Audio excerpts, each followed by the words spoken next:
함께 보실 하나님 말씀은 누가복음 7장 18절에서 23절까지의 말씀입니다. 신약 성경 100페이지 전후로 있습니다. 누가복음 7장 18절에서 23절까지의 말씀을 드라마 바이블로 봉독하겠습니다. 요한의 제자들이 이 모든 일을 그에게 알리니 요한이 그 제자 중 둘을 불러 주께 보내어 오실 그이가 당신이 오니이까 우리가 다른 일을 기다리오리이까 하라.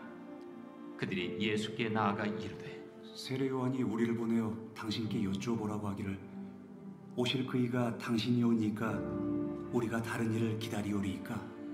마침 그때 예수께서 질병과 고통과 및 악귀 들린 자를 많이 고치시며 또 많은 맹인을 보게 하신지라. 너희가 가서 보고 들은 것을 요한에게 알리되 맹인이 보며 못 걷는 사람이 걸으며 나병 환자가 깨끗함을 받으며 귀먹은 사람이 들으며 죽은 자가 살아나며 가난한 자에게 복음이 전파된다 하라. 누구든지 나로 말미암아 실족하지 아니하는 자는 복이 있도다. 아멘. 함께 읽은 본문의 말씀을 가지고 실족하지 않는 복이란 제목으로 말씀 나누고 기도하도록 하겠습니다. 나의 삶에 일어나는 일들이 고되고 괴로울 때 우리는 하나님이 낯설게 느껴지곤 합니다.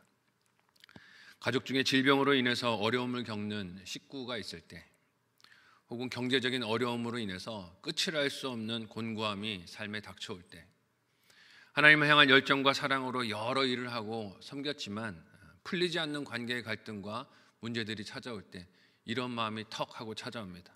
하나님 나한테 왜 이러시나? 내가 잘못 살아왔나? 내 결정들이 잘못된 것이었나? 하는 마음의 회의들이 밀려들곤 합니다. 지금까지 지나왔던 저의 삶도 돌아보면 그런 순간들이 여럿 있었던 것을 돌아봅니다. 하나님을 믿고 산다 하고 생각했지만 삶의 어려운 문제들이 찾아올 때면 이 신앙이 바로 된 것인가 하는 마음의 여러 가지 혼란들이 찾아오게 되죠. 오늘 본문의 세례 요한은 자신이 길을 예비하며 외쳤던 예수님에 대하여 이런 낯선 마음을 경험하는 것을 봅니다. 여러분, 세례 요한이 누구입니까? 자신을 그리스도로 여기는 사람들에게 나는 그리스도가 아니다, 오실 메시아에 대한 확신이 있었던 사람이 세례 요한이었습니다. 그는 자신이 그의 신발끈을 푸는 일도 감당할 수 없는 존재라고 했을 만큼 예수님께서 행하실 새 일과 구원에 대한 기대감이 충만했던 사람이었습니다.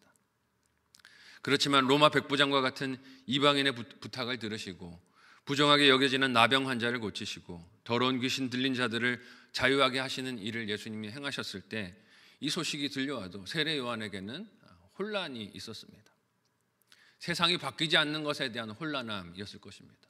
메시아가 오셨는데 왜 이 세상이 그대로 이렇게 지속되고 있는가 하는 문제가 있었던 것이죠. 게다가 헤롯과 같이 교활하고 악한 자가 권력을 가지고 흔들며 그가 체포되어 감옥에 갇혀 있어도 세상은 변화가 있습니까? 없습니까? 없습니다. 그대로 악한 자들이 득세하며 세상이 굴러가는 것 같았습니다. 이런 자신의 형편도 혼란한 마음을 키웠을 것입니다. 그래서 제자들을 통해 예수님의 소문을 들은 세례 요한이 예수님께 무엇을 묻습니까? 함께 오늘 18절에서 20절까지의 본문을 한 목소리로 읽어보도록 하겠습니다. 같이 읽습니다. 시작. 요한의 제자들이 이 모든 일을 그에게 알리니 요한이 그 제자 중 둘을 불러 주께 보내어 이르되 오실 그이가 당신이 오니까 우리가 다른 일을 기다리오리이까 하라 하매 그들이 예수께 나아가 이르되 세례 요한이 우리를 보내어 당신께 여쭈어 보라고 하기를 오실 그이가 당신이 오니까 우리가 다른 일을 기다리오리이까 하더이다 하니. 아멘. 여러분, 이 질문이 보여주고 있는 지금 세례 요한의 마음 상태가 어떻습니까? 흔들리고 있음을 봅니다. 예수님에 대한 확신이 흔들리고 있어요.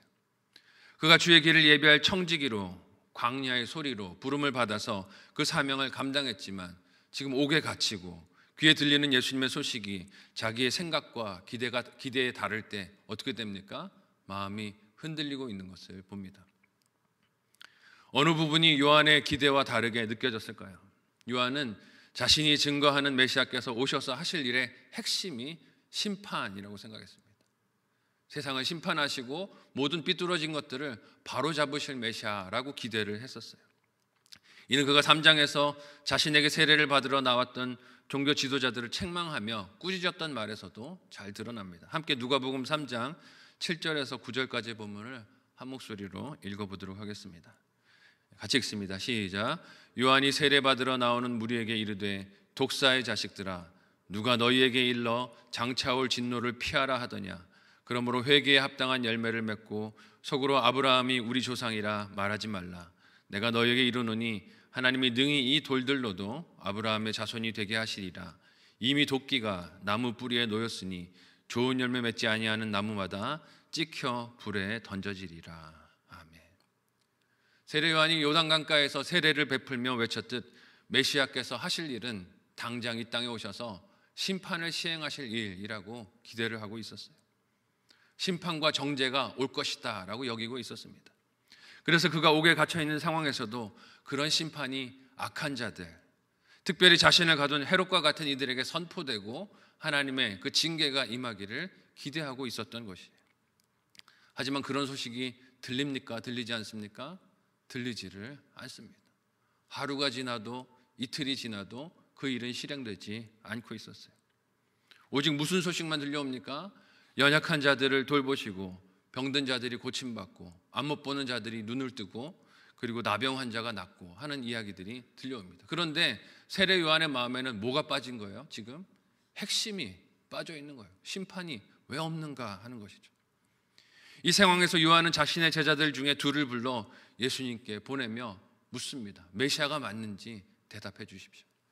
여기서 둘을 보냈다는 것은 어떤 사실에 대하여 증언을 채택할 때 반드시 두 사람 이상의 증언을 통해 하도록 명하신 신명기 말씀을 따른 것입니다. 만약 한 사람만 증언하면 그 내용이 왜곡되고 변질될 수 있기 때문이겠죠. 이렇게 예수님께 메시아 되심을 묻는 요한의 질문이 사실 이를 보는 우리의 마음을 좀 어렵게 하지 않습니까? 이때까지 그가 증언했던 메시아에 대해서 어떻게 이 위대한 선지자가 마음이 흔들릴 수 있는가 하는 마음이 들 수 있죠. 왜냐하면 세례 요한은 메시아의 길을 준비했던 사람이기 때문입니다. 그 누구보다 자신이 그렇게 준비했던 메시아에 대하여, 구세주에 대하여 확신이 있어야 하는 사람이 아닌가 하는 생각이 들 수 있어요. 그런데 그런 그가 사람을 보내어 우리가 다른 일을 기다려야 할지 답을 주십시오라고 질문을 합니다.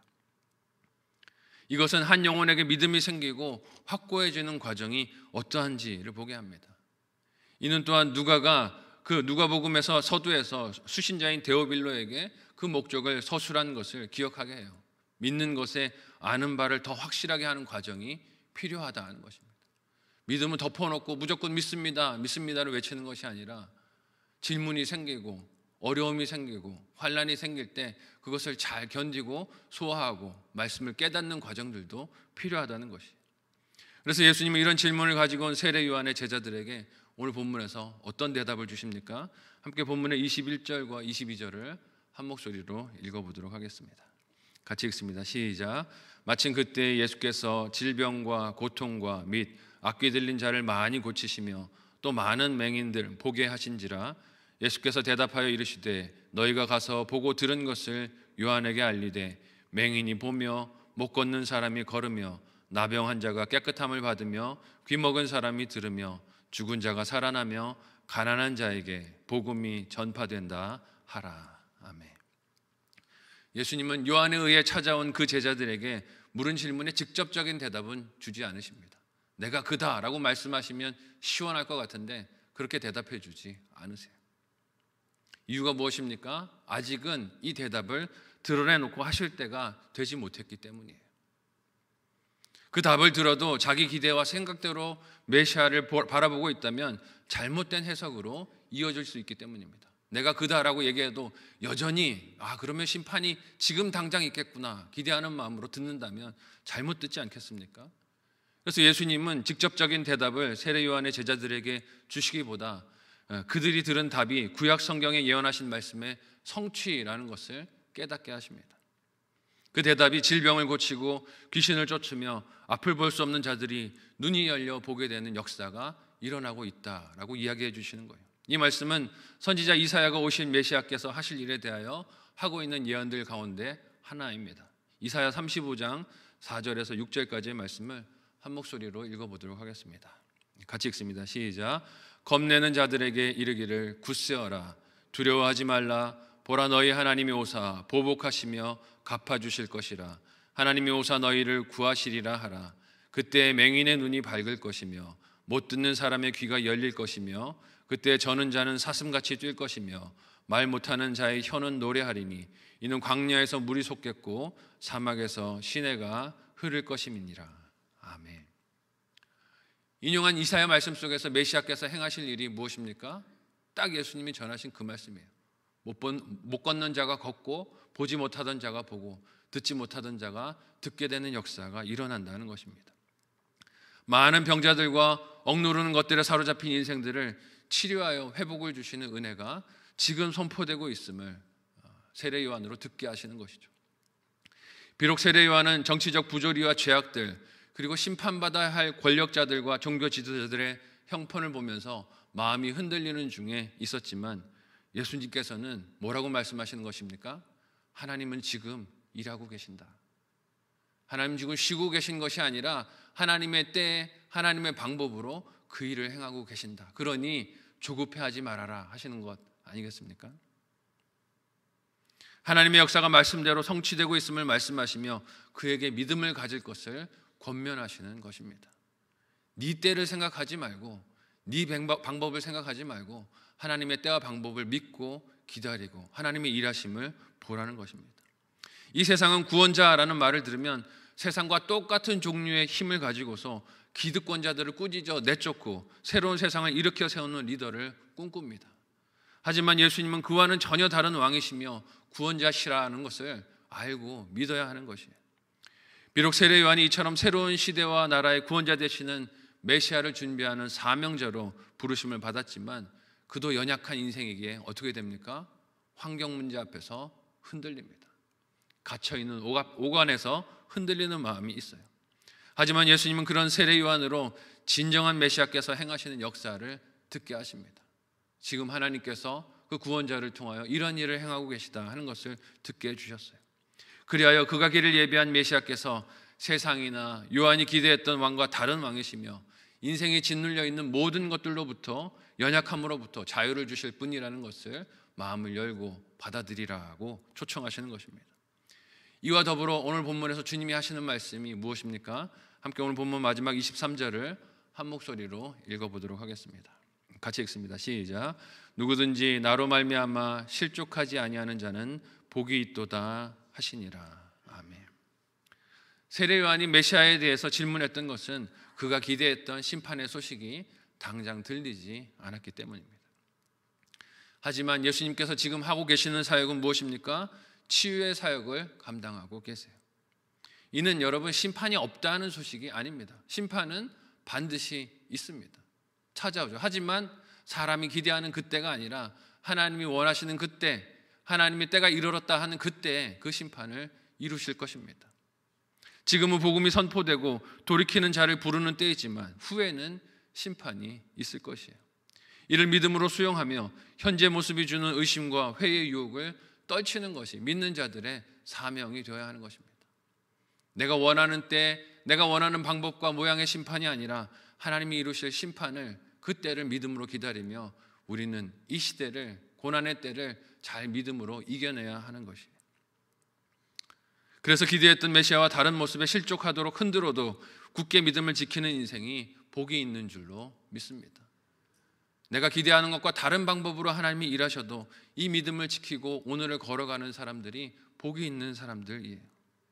이 복, 즉 실족하지 않는 믿음의 복, 이 복의 주인공들이 다 되시기를 예수님의 이름으로 간절히 소원하고 축복합니다. 아멘.